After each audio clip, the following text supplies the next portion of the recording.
गजाननं भूतिगणाधिसेवितं कपित्थजम्बूफलचारुभक्षणम् उमासुतं शोकविनाशकारकं नमामि विघ्नेश्वरपादपङ्कजम्। जय गुरुदेव। साथियों और मेरे प्रिय गुरु भाइयों,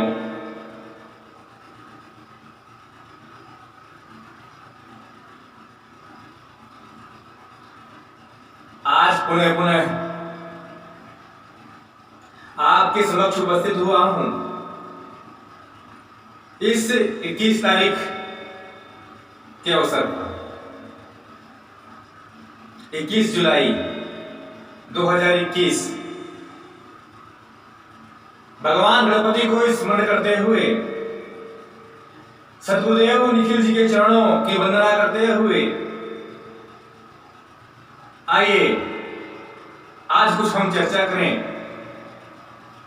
कुछ अध्यात्म की बातें करें, कुछ भौतिकता की बातें। भौतिकता और आध्यात्मिकता, इन दोनों का एक संबंध है। ऐसा नहीं है कि केवल हम भौतिकता में जीते रहें और भौतिकता में जी करके अपने जीवन को सफल बना पाए। और ऐसा भी नहीं है कि केवल और केवल अध्यात्म और आध्यात्मिक चिंतन मात्र से ही हमारा जीवन सफल हो पाएगा।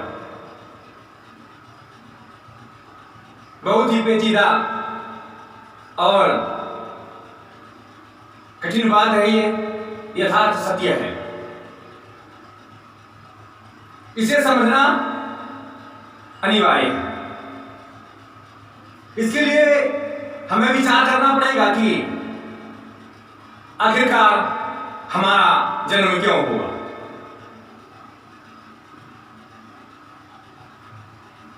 जब हम इस प्रश्न को अपने मस्तिष्क पे रखते हैं तो एक विचार आता है, एक चिंतन आता है। इस प्रश्न के उत्तर के लिए हम प्रयासरत रहते हैं कि इसका उत्तर क्या हो। फिर हमें प्राप्त होता है कि हमें जीवन इसलिए प्राप्त हुआ कि हम कुछ कर सके, अपनी एक पर्सनैलिटी बना सके। और वह पर्सनैलिटी कैसी होनी चाहिए? भगवान राम की तरह होनी चाहिए, गणेश की तरह होनी चाहिए, शिव की तरह होनी चाहिए, विष्णु की तरह होनी चाहिए, ब्रह्मा की तरह होनी चाहिए। अर्थात उनकी तरह हमारी पर्सनैलिटी बने, जिसका नाम लेकर के प्रत्येक व्यक्ति आत्म प्रफुल्लित हो जाता है। ऐसी पर्सनैलिटी नहीं होगी नाम लेते ही मन में दुर्भावना पैदा हो जाए। चलिए, पर्सनैलिटी की बात आ गई। व्यक्तित्व क्या होना चाहिए आपका, यह तो निर्णय आपको ही लेना पड़ेगा। क्यों? क्योंकि कितने आए और बहुत सारा धन कमा करके भी चले गए और आखिरकार मरना तो सबको ही है। ना पुत्र, पौत्र, पत्नी, भाई, कोई भी जीवन में साथ आता नहीं है। जब तक हमारे पास पैसा है तब तक वह हमारा है।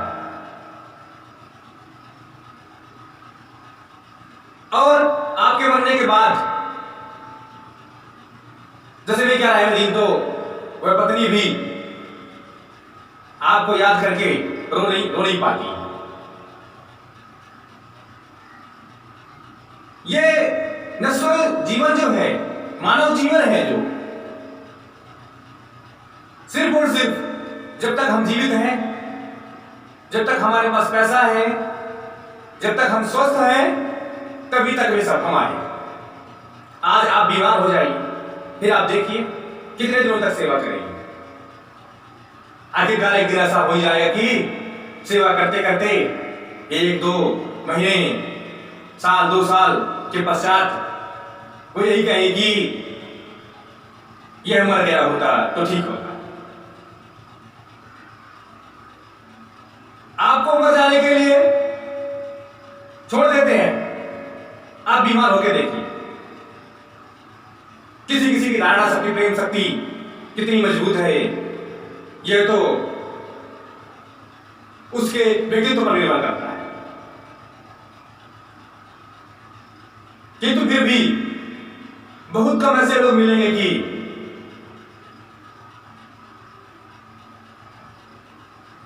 आपके मरने के 100 साल बाद भी आपको याद रखें। और क्यों याद रखेंगे? आपने कुछ किया ही नहीं। यदि आप में वह जीवन शक्ति थी, आप में वह चेतना थी, तो अवश्य आपको याद रखा जाएगा। जैसा कि राम, कृष्ण, महावीर, बुद्ध और कई कई महापुरुषों को याद किया जाता है।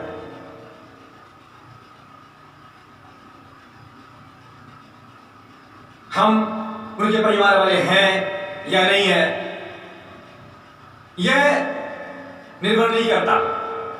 बस उसने अच्छा कार्य किया है, इसलिए हम उन्हें याद करते हैं।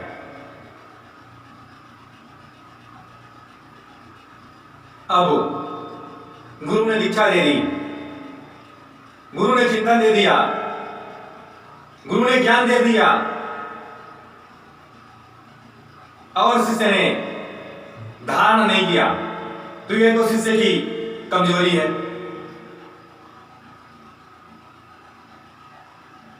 और यदि किसी शिष्य ने धारण कर लिया और उस ज्ञान को आगे बढ़ाया नहीं, यूं ही अपने पास रखे रह गया, ये तो मेरा काम नहीं है, ये तो गुरु का काम है, मैं क्यों व्यर्थ में चिंता करूं, तो वह तो स्वार्थी है। अपने लिए तो उस युक्ति को उपयोग करके जीवन सफल कर लेता है, लेकिन यदि उसने उस ज्ञान को आगे बढ़ाया नहीं, तो फिर वह स्वार्थी है, वह निकम्मा है, उसमें भय का संचार है, वह डरपोक है। मेरे गुरु ऐसा नहीं चाहते थे, लेकिन आपने ऐसी धारणा बना ली,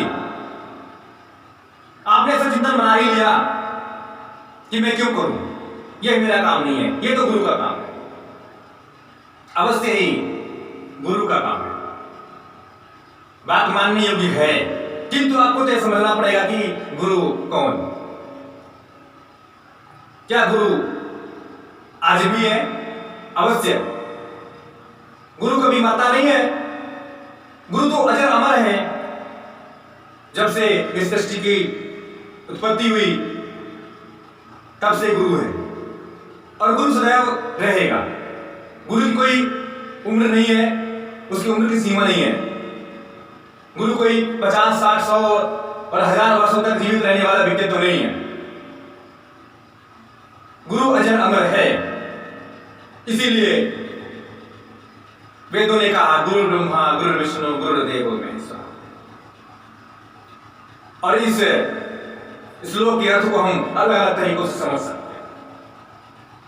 एक तरीका तो यह है कि गुरु ब्रह्मा विष्णु और शिव और ब्रह्म के स्वरूप होते हैं, और दूसरा अर्थ यह है कि ब्रह्मा भी गुरु हैं, विष्णु भी गुरु हैं, शिव भी गुरु हैं, और वह ब्रह्म भी गुरु है।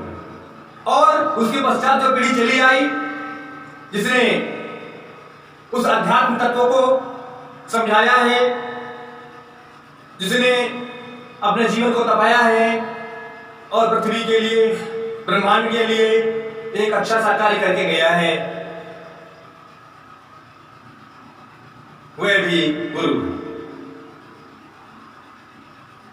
मूल गुरु ब्रह्मा, विष्णु महेश ही हैं, क्योंकि सबसे पहले यही इस धरती पर गुरु स्वरूप धारण करके आए।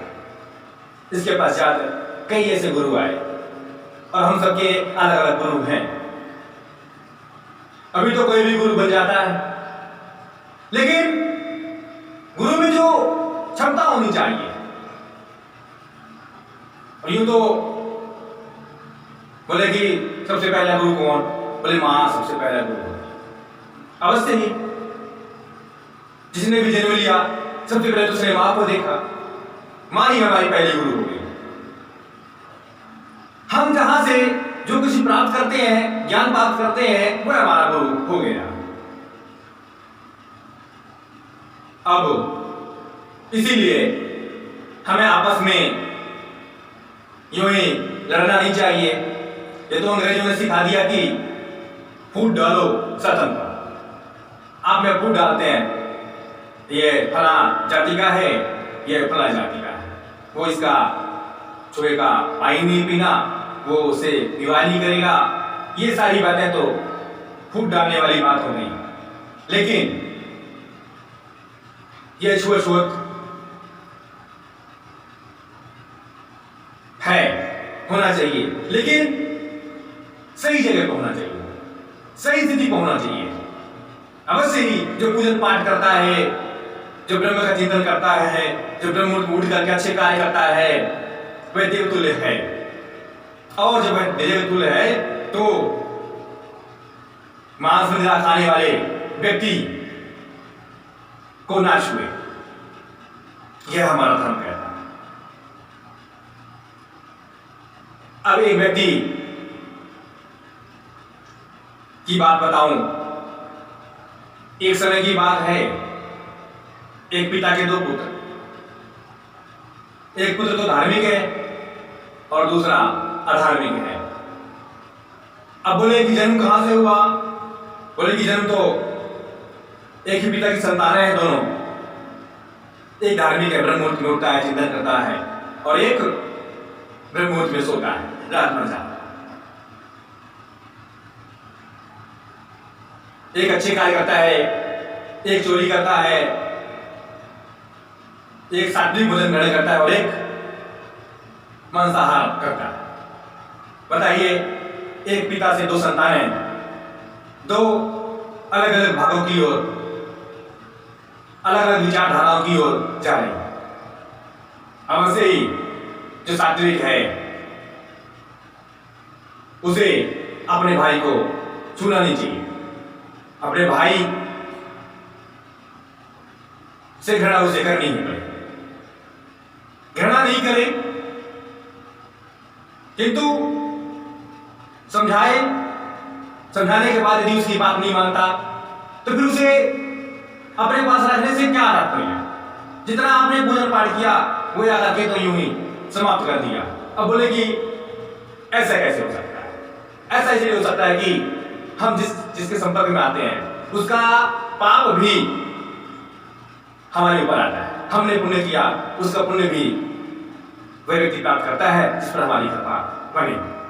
और अच्छा वाला भाई तो अच्छी कृपा बना के रखता है, और बुरा कभी नहीं सोचता, उसके मुंह में राम भर मजबूरी होती है। मैंने देखा है, गहराई से देखा है ऐसी स्थितियों को। और यह ज्ञान है, यह आज का चिंतन है। इस ज्ञान को, इस चिंतन को समझना ही पड़ेगा। मैं परिवार तोड़ नहीं रहा हूं, मैं वह परिस्थिति समझा रहा हूं कि आप बचें। आप अपने उस तेजस शक्ति को, उस चेतना शक्ति को कैसे बचाएं? या तो उसे आप सुधार दो, और सुधारने का जिम्मा केवल और केवल तुम्हारा ही है। सुधारना है, चाहे युक्ति जो भी अपनानी पड़े, चाहे उसे अपने परिवार से विलग करना पड़े। या तो सुधर जा, या तो समझ जा, या तो फिर तू अपने रास्ते, मैं अपने रास्ते। यही बात होनी चाहिए।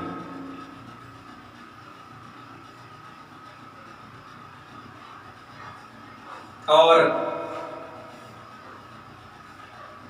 ये भाव, ये चिंतन हमारे मन में रहे कि हम अच्छा करें। अब मैं एक बात बताऊं, जितने भी हमारे गुरु भाई हैं या जो भी मेरी बात सुन रहे हैं, यह बात उन सभी के लिए। अब हम इतना तो जानते हैं कि हमारे गुरु महान थे, हैं और ईश्वर समान रहे।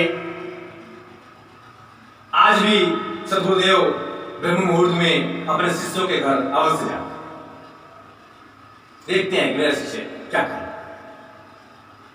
हाँ, कोई सो रहा होता है, कोई जाग रहा होता है, कोई पूजन कर रहा होता है, और जो जैसा कर रहा होता है उसको वैसा ही आशीर्वाद दे करके चले जाए। क्या करें? समझते हैं कि कौन कैसा चिंतन कर रहा है। कोई कोई तो ऐसे शिष्य भी हैं कि वह पूजन नहीं करते, लेकिन 24 घंटे सद्गुरुदेव के नाम का ही चिंतन करते हैं, उनकी गाथाओं को ही मानस में बिठाए रखते हैं 24 घंटे। चाहे वो हंस रहे हों, चाहे खा रहे हों, चाहे सो रहे हों, चाहे कहीं बैठे हुए हों, बस उनके मानस में सिर्फ और सिर्फ सद्गुरुदेव जी का चेहरा ही दिखता है। यहां सामने से बात हो रही है, किसी के प्रश्न का उत्तर मिल रहा है और एक मन है जो सद्गुरुदेव जी का चिंतन कर रहा है, और सामने वाला देख के कहता नहीं, ये तो कभी उठता ही नहीं, ब्रह्ममुहूर्त में तो जागता ही नहीं, ये तो ढोंग कर रहा है। लेकिन ऐसा नहीं है। आप अंदर की बात नहीं समझ सकते, कोई नहीं समझ सकता। मेरी और गुरुवर की बातें या मैं जानूं या वो जाने, दूसरा कोई जान नहीं सकता। इसीलिए यदि वह सफल है तो कुछ न कुछ कारण अवश्य है, वह चिंतन करता ही है, या फिर ऐसा चिंतन करता है जैसा मैंने बताया, इसीलिए वह सफल है। और सफलताएं मिलनी चाहिए, इसीलिए ज्ञान भी सुपात्र को मिले, अपात्र को ज्ञान देने का कोई तात्पर्य नहीं रह जाता। जिसने आपको समझा नहीं, जिसने आपको चिकनी चुपड़ी बातों में फंसाया है, आप पहचानो। मनुष्य को पहचानने की स्थिति आप में होनी चाहिए, तब आप ज्ञान प्रस्तुत करें, तब आप उस ज्ञान को दें। पहले तो जाने कि वह धर्मी तो नहीं, वह क्या सात्विक है, वह क्या धर्म को मानने वाला है। इसीलिए कहा गया कि सुपात्र को ही ज्ञान प्रदान किया जाए। जो सुपात्र होता है वह तो अपना सब कुछ समर्पित करके भी ज्ञान को ग्रहण करता है। तन मन धन सब अर्पण गुरु चरणन की जय। जो व्यक्ति तन मन धन तीनों चीजें अपने श्री गुरु चरणों में समर्पित कर सकता है, समर्पित करता है, और आत्मा, तो उसे ज्ञान दिया जाना चाहिए। और बहुत समझने वाली बात, तन मन धन शरीर भी सौंप दिया। गुरु कहे कि फला काम करना है, 100 करोड़ का शिवलिंग बनाना है, अभी वो क्षमतावानी नहीं है, फिर भी, और शिष्य कहे नहीं बिल्कुल अवश्य हो जाए, मैं करने को तैयार हूं। क्या तुम अकेले बनाओगे 11 दिनों में? अब सोचे नहीं गुरुदेव, अब ऐसे ही बोल, हाँ बना दूंगा, लेकिन आत्मा कह रही हाँ बना पाऊंगा, कहाँ चक्कर में डाल रहे हैं मेरे को, ये कौन सा चक्कर है? चलो अब क्या जाता है, शास्त्रों में लिखा है मना मत करो, मैं इसलिए मना नहीं करता, हाँ बना लूंगा, बना लूंगा बिल्कुल। तो ऐसे भी चीजें हैं, ऊपर से हाँ हाँ हाँ कर नहीं पाना, आत्मा दवा दे रही है कि नहीं मैं ऐसा कर नहीं पाऊंगा, ये कहां फंसा दिया गया। लेकिन आत्मा भी अर्थात मन भी उसमें लगा गया। अच्छा 1.25 करोड़ शिवलिंग बनाना है क्या? अभी प्रश्न नहीं करना मैं गुरु जी कैसे बनाऊंगा, अवश्य मैं बना दूंगा, लेकिन मुझे आप लिट्टी बताएंगे, मैं बना दूंगा। ऐसा बताने वाला शिष्य चाहिए। अब उसमें धन भी लगेगा, अभी वो मिट्टी कहां से आएगी? हाँ, वो मैं कर लूंगा। हाँ गुरुदेव, मैं 1-2 ट्रॉली मिट्टी की जरूरत है, मैं, मेरा पैसा है, लगेगा, धन भी दे सके। वही नहीं, दे ही नहीं सके वो। अरे गुरु जी कहां सा लूट रहे तो लो, एक नया सप्ताह का लूट रहे। अब गुरु लूट रहे, अभी मिट्टी लेके आएगा, पैसा तो ट्रैक्टर वाले को देना है, उनको बनाना है बस। नहीं, मेरा तो समय भी व्यतीत कर दिया, पैसा भी है, व्यर्थ है, क्या क्या लगता है? अरे गुरु जी आप भी कहां फंसा रहे हो? आपके पास सब शक्ति है, आप ऐसी दे दो, बताइए कितना पैसा चाहिए, लो। इस प्रकार के शिष्य हैं। मुझे कुछ नहीं करना, आप बनाकर दे दो, मैं खा लूंगा। तो ठीक है, जैसे शिष्य हैं वैसे गुरु भी ठीक है, लाओ 51,000 रुपये ले आओ, मैं तुम्हें ऐसा माला बना के दे रहा हूं, उसको आप खा। ठीक है, वो तो लेगा, क्योंकि आप नहीं करना चाहते, आप मेहनत नहीं करना चाहते, फिर दूसरों के मेहनत पर आप ऐसा करना चाहते। तो ठीक है, जरूरी है कि वही 51,000 रुपये आपसे लें। और यही कारण है कि धीरे धीरे वे सारे गुरु बोले सब पूरा ऐसे ही है, बस पैसे में बेचना प्रारंभ कर देते। नहीं तो ये मला 11,000 नहीं, 5,000, 51,100, 21,000। और फिर कहते हैं कि गुरु ने धंधा कर लिया।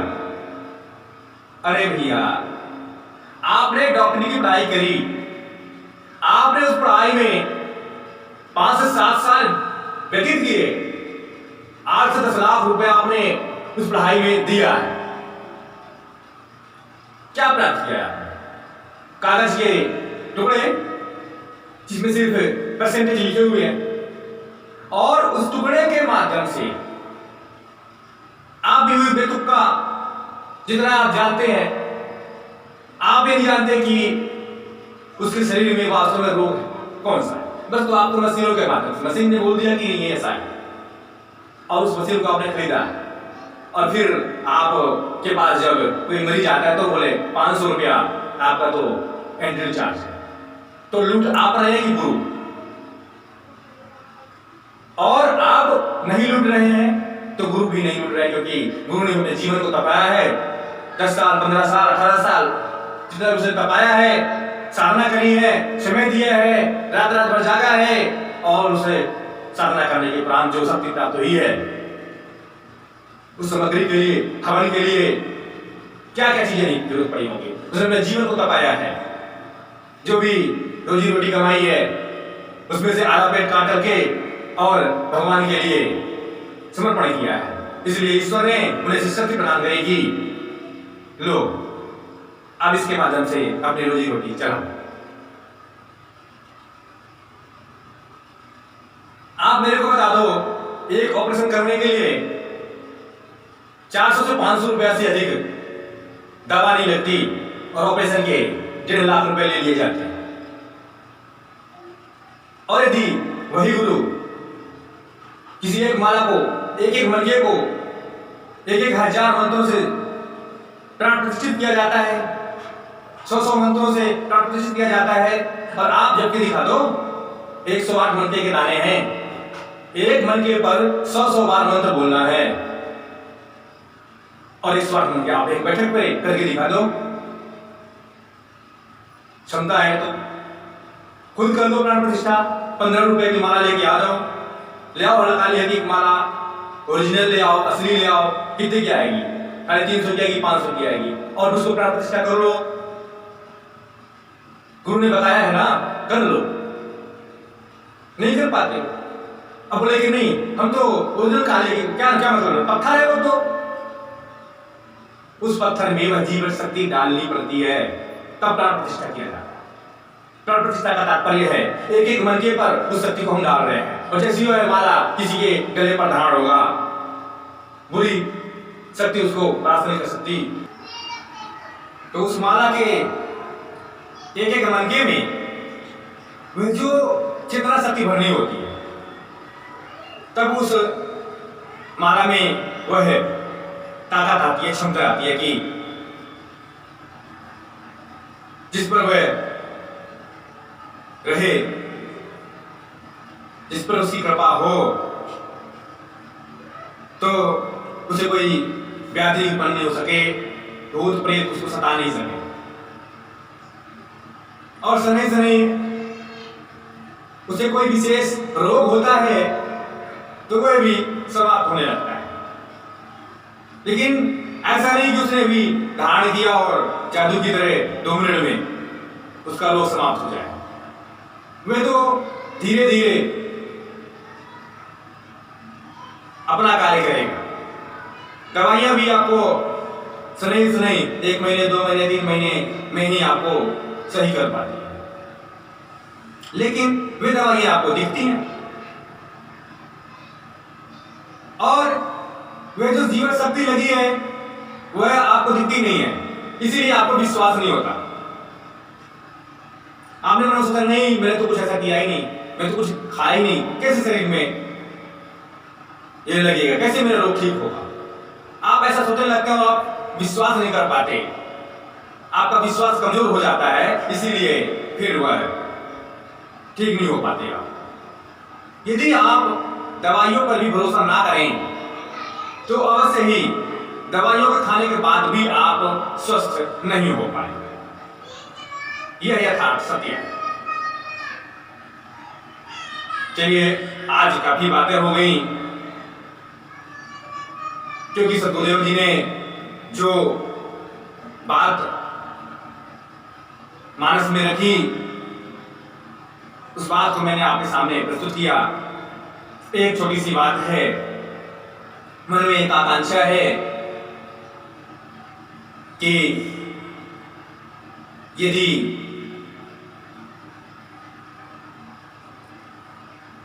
मेरे लिए कोई सेवा हो तो मुझसे संपर्क करें। श्री राम कथा करनी हो, 1 दिवसीय सत्संग करना हो, भजन करना हो, प्रभु को याद करना हो, कभी ऐसी कोई बात आए तो मुझसे संपर्क करें। मैं संगीत भी करता हूँ, भजन भी गाता हूँ और दूसरी बात यह है कि एक मन में इच्छा है कि हम सद्गुरुदेव जी के प्रति कुछ अच्छा कर सकें, उनके लिए हम कुछ कर सकें। इसलिए एक पुस्तक का निर्माण करना है और उस पुस्तक में मैं अकेला नहीं होऊंगा, आप सब होंगे। आप सद्गुरुदेव जी से कब जुड़े, कौन सी शिविर थी, क्या समय था, क्या कारण था, और अपना नाम, एड्रेस और जिस हेतु आप सद्गुरुदेव जी से जुड़े वह कार्य सिद्ध हुआ, कैसे हुआ, कब हुआ, या आपके जीवन में सद्गुरुदेव जी के दर्शन, उनकी अनुभूति या किसी साधना की अनुभूति, जो कुछ भी हो, एक सच्चाई के साथ आप लिख करके अभी जो पीछे एड्रेस होगा उस एड्रेस पे आप भेजें। साधक साक्षी हैं, बात सत्य होनी चाहिए, क्योंकि सच्चा ज्ञान ही अच्छा ज्ञान होता है। यूं ही आपको अपना नाम झूठ से नहीं कमाना है, इसलिए साधक साक्षी है नाम का पुस्तक तैयार करने की इच्छा हो रही है। आप सभी से सहयोग चाहिए। 100, 1000, 2000, 5000, 10,000 जितने लोग भी हों, अपनी अनुभूति लिखें और सद्गुरुदेव जी के बारे में जो जानते हैं, जितना उन्होंने समय बिताया है, वे घटना भी संक्षिप्त में एक कहानी के रूप में प्रस्तुत करें। उसमें व्याकरण त्रुटि होगी, सुधार किया जाएगा और अपना नाम, एड्रेस, मोबाइल नंबर सब कुछ उसमें रखें और इस पुनीत कार्य में हम सब भागीदार बने, आगे बढ़े। जय सद्गुरुदेव, जय सद्गुरुदेव।